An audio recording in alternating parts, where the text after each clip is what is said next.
یتیم کی آمد پر اللہ نے کائنات کو بیدار کیا ہے، اور ایسی یتیمی ہے کہ 10 عورتیں آئیں قبیلہ بنی سعد سے بچوں کو دودھ پلانے کے لیے، اور حلیمہ کی قسمت اچھی تھی، اس کی گدھی کمزور تھی تو اس کی رفتار سست تھی، وہ پیچھے رہ گئی، 9 عورتیں پہلے پہنچ گئیں۔ ہر عورت نے یتیم کا پوچھا، یتیم ہے؟ نہیں، سانو پیسہ کتنے ملے گا؟ اگلا بچہ لے لیا۔ دوسری آئی، یتیم ہے؟ نہیں، مجھے پیسے کون دے گا؟ اگلا بچہ لے لیا۔ یتیم ہے، مجھے پیسے کون دے گا؟ اگلا بچہ لے لیا۔ اس دن 10 بچے پیدا ہوئے تھے، اور ایک روایت میں آتا ہے جس دن اللہ کے نبی پیدا ہوئے اس پورے سال میں پوری دنیا میں، چاہے وہ ہند تھا یا سندھ تھا، اللہ نے ہر عورت کو بیٹا دیا۔ اس پورے سال میں ہر عورت کو اللہ تعالیٰ نے بیٹا عطا فرمایا۔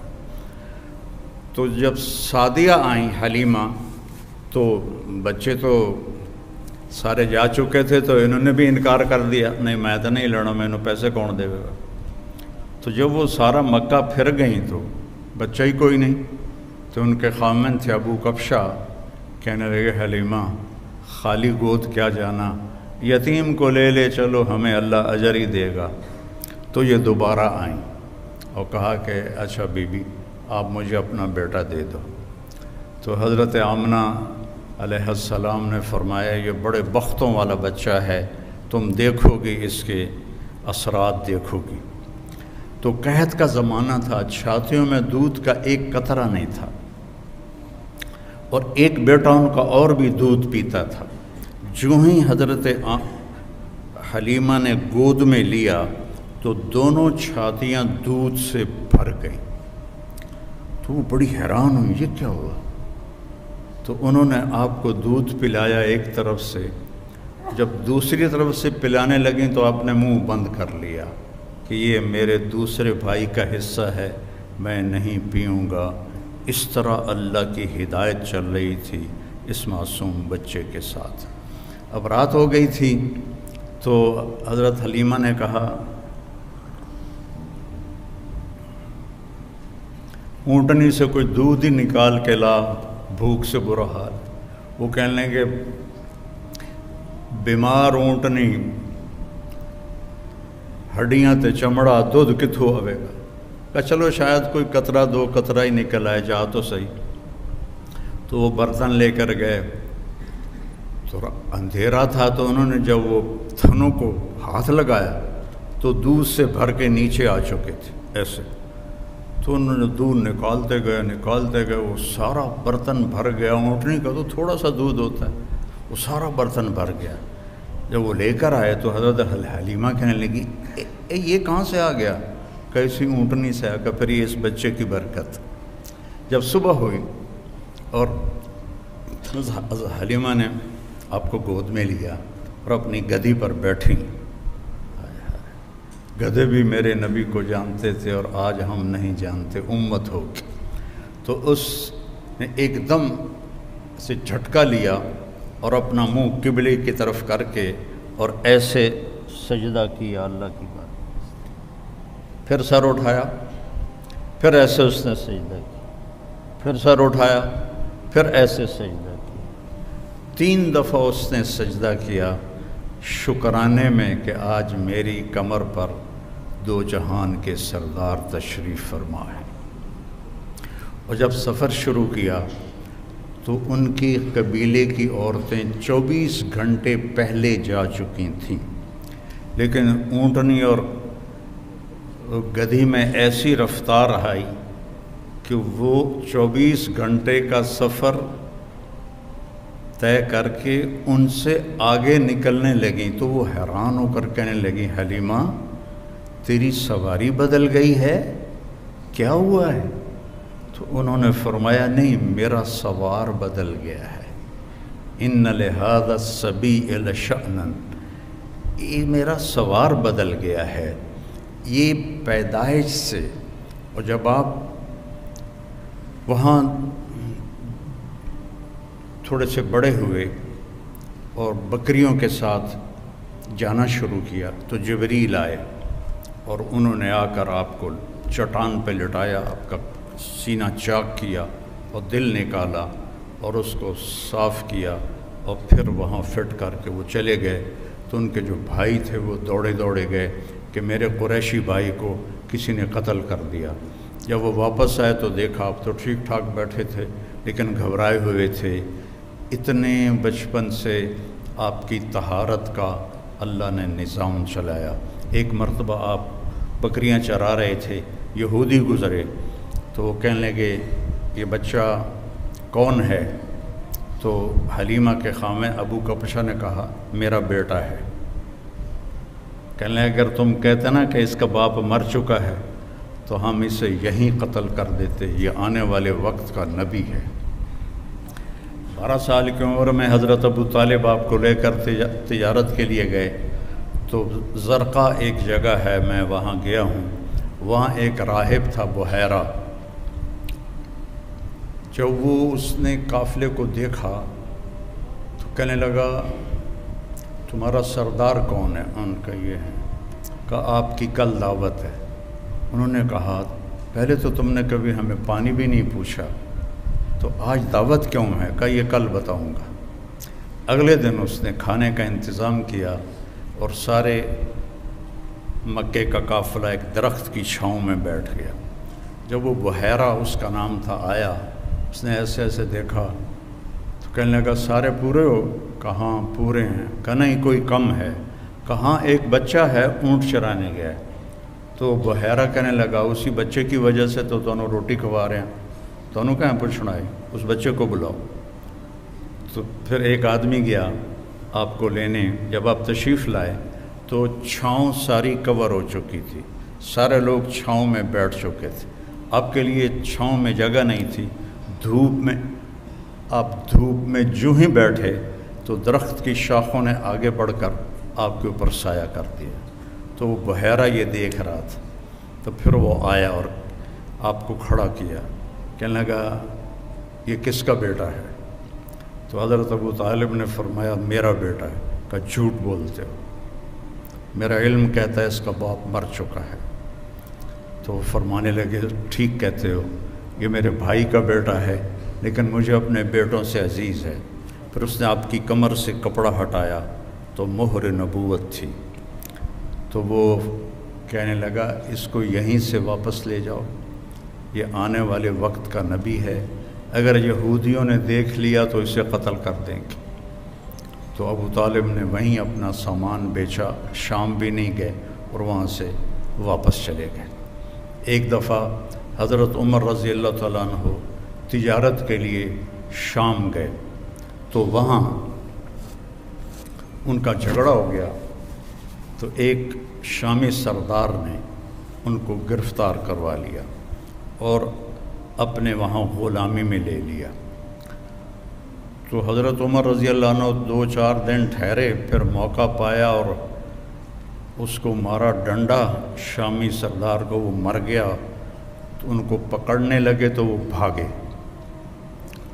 اب یہ بدو آدمی تھے، ان کو وہ شہری پکڑ ہی نہیں پا رہے تھے، تو آگے جب گئے تو ایک پادری کھڑا تھا گرجے کے دروازے پر، اس نے حضرت عمر کو آتے دیکھا تو ان کو دور سے بلایا، ان کو اندر لے لیا اور دروازہ بند کر کے کھڑا ہو گیا۔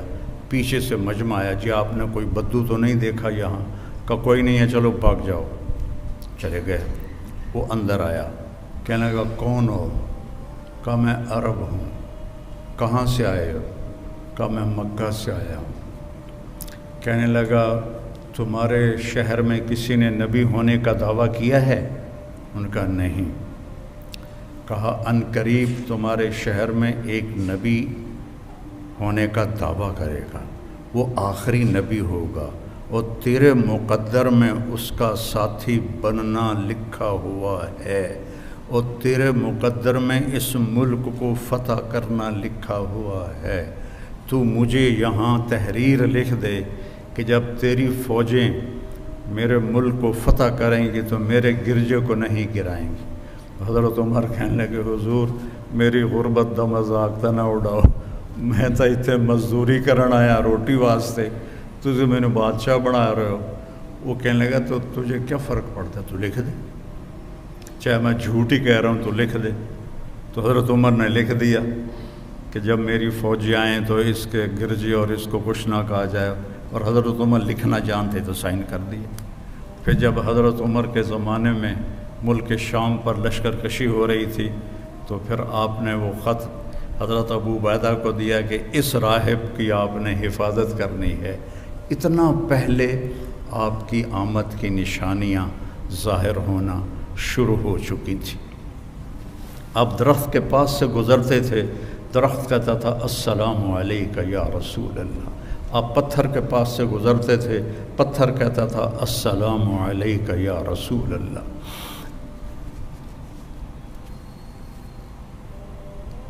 آپ مدینے میں تشریف فرما تھے، ایک بدو گزرا.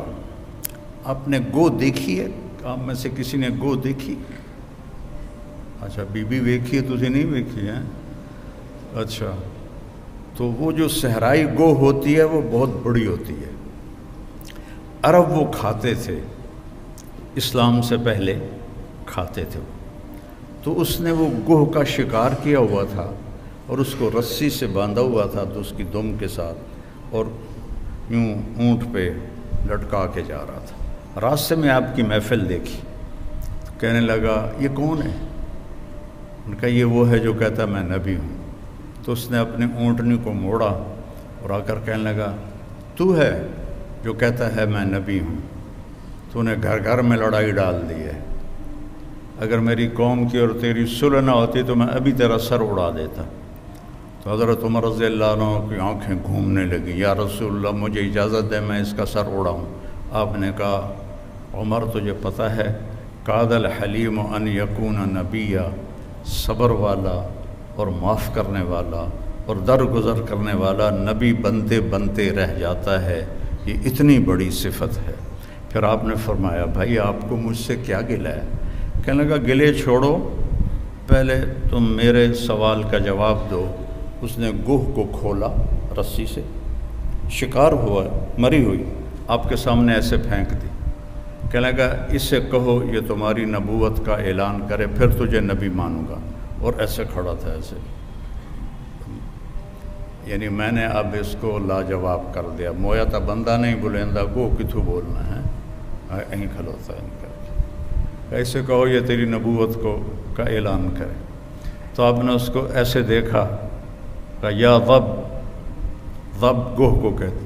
تو اس نے ایسے آنکھیں کھولی تو اس کی گردن تو ہوتی نہیں ہے. تو اس نے اپنے اگلے ہاتھ یوں اوپر کیے اور اپنا سینہ اٹھا کر کہا لبیک و سعدیک یا زین من وافا یوم القیامہ. سبحان اللہ، لبیک یا رسول اللہ، میں حاضر یا رسول اللہ. اور اس نے آپ کو ایک ٹائٹل دیا، ایک لقب دیا. میرے پاس ایک کتاب ہے جس میں 1375 نام ہیں ہمارے نبی کے، القاب ہیں. نام تو محمد و احمد ہے، باقی لقب ہیں. تو اس میں ایک علامہ سندھی ہیں، انہوں نے جمع کیے تھے.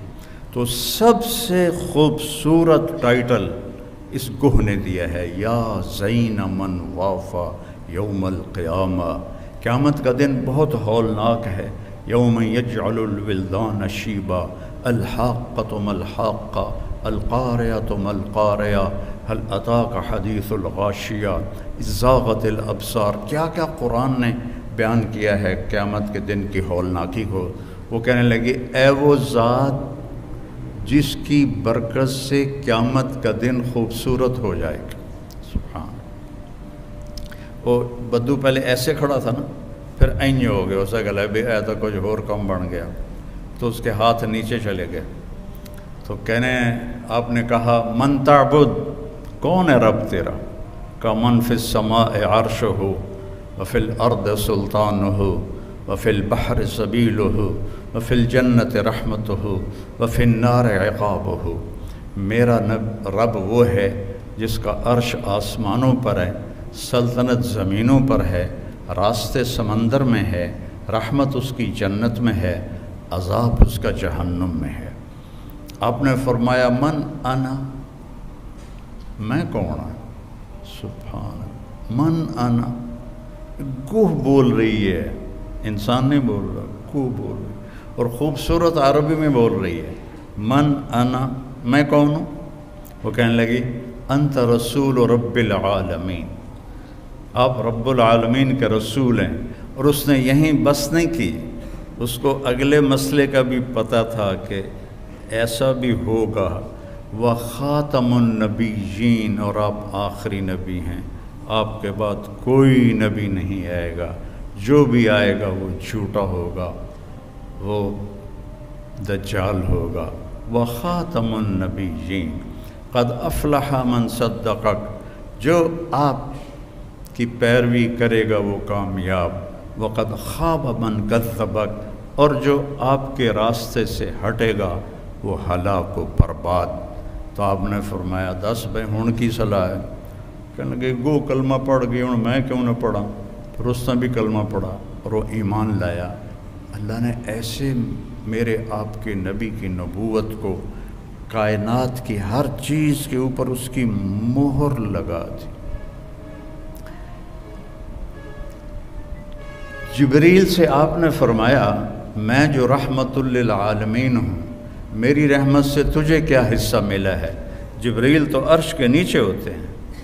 کہ یا رسول اللہ، مجھے بھی ڈر لگتا تھا کہ کہیں میں دوزخ میں نہ چلا جاؤں۔